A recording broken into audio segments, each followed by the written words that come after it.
It has been a pretty interesting and eventful new year thus far. A couple of weeks into the new year, we had our first holiday, the Shankranti Pongal holiday in the south. And to say that it has been a pretty eventful year would be an understatement. Because in the world of IT, we always have news, and news overtakes pretty much everything that we discuss. So the year started off by the news of L&T chairman talking about a pretty interesting topic. And let's see a brief clip on what he talked about. I regret I'm not able to make you work on Sundays, to be honest. If I can make you work on Sundays, I'll be more happier. I work on Sundays also. You've got to make the fastest, biggest, strongest, the largest, everything like that. You've got to work 90 hours a week. If you see, Mr. Subramanian talked about staring at your wife or your husband all weekend, Saturdays and Sundays. And why would you want to do that when you can come back to work? And this topic became meme-worthy. Almost everyone had an opinion on this, and there are millions of memes floating on this topic, so I'm not going to add my soundtrack to this. Now, not surprisingly, Narayana Murthy, the former CEO, the founder, chairman of Infosys, had to chime in with his views on 80-hour work week, or is it 90, 100-hour work week, and say Indians have to work hard, work hard, work hard. Absolutely no mention of the work-life balance.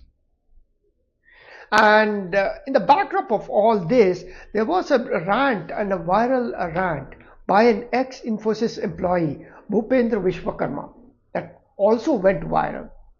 And Vishwakarma, the senior software engineer, resigned from Infosys and posted on LinkedIn. Almost everyone seems to be doing that now, right? Making a statement, making waves. But his view seems to have resonated with the young techies who caught on to that idea. So let us look at what he talked about. Were about 6 main topics. One was about unfair workload redistribution.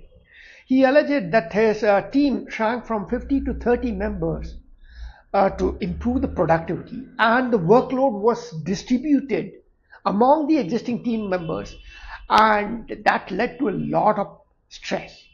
Now, no financial growth, as in like no raises, on-site roles, and this topic is unique to IT services companies, especially Infosys, Wipro, and TCS, where younger techies, especially once you reach a certain level, a team lead, tech lead, or a senior engineer level, you aspire for on-site roles.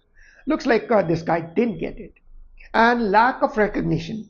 Bhupendra expressed his disappointment over the absence of acknowledgement for his contributions, and that led him to feel undervalued.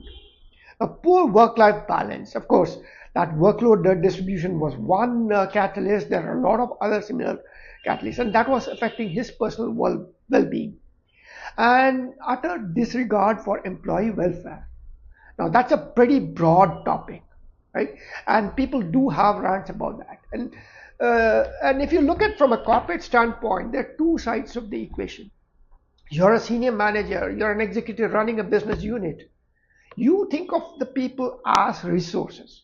You want the resources to be productive, come what may. Give a few carrots if you can, if it's within the budget, but let them figure it out. And to be fair, and spend more than 2 decades in the industry, I can totally resonate with this rant or this thinking. But at the same time, personally, I have learned to have my work-life balance. Even about 2 years ago, I wrote a white paper on this very topic, talking about how we as white-collar workers are not organizational men anymore.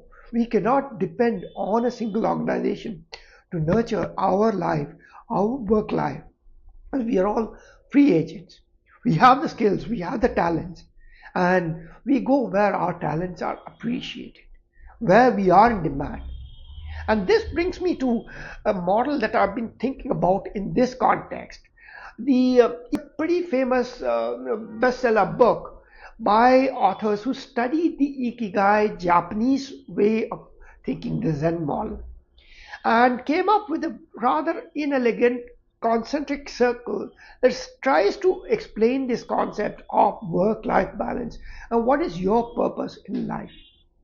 Now, if you see, there are four concentric circles talking about what you love, what the world needs, what you can be paid for it, and what you're good at. Now, at the center of the concentric circle where all these four meet is the Ikigai. That state of Ikigai, that state of Zen, which hardly any of us ever get to. And even if we get to, it is momentary. The reason being, there are going to be times when you're going to feel useless, but also satisfied at work. Or you're going to feel happy and fulfilled, but have no wealth or no prospects for improvement financially. And likewise, you're going to be excited and self approval, but feeling uncertain about the present, about the past, about the future. Or feeling comfortable in your job, in your work, but also feeling empty in terms of the purpose to life. Now, all of us can resonate totally with this Ikigai model, I'm sure, because there are times when you're going to go from one spectrum to the other to the other. And this rather elegantly talks about what you're trying to do, what is your purpose, and how to balance yourself. So, in this context to the work-life balance and the conversations that are happening, it is for you to find that balance. I will take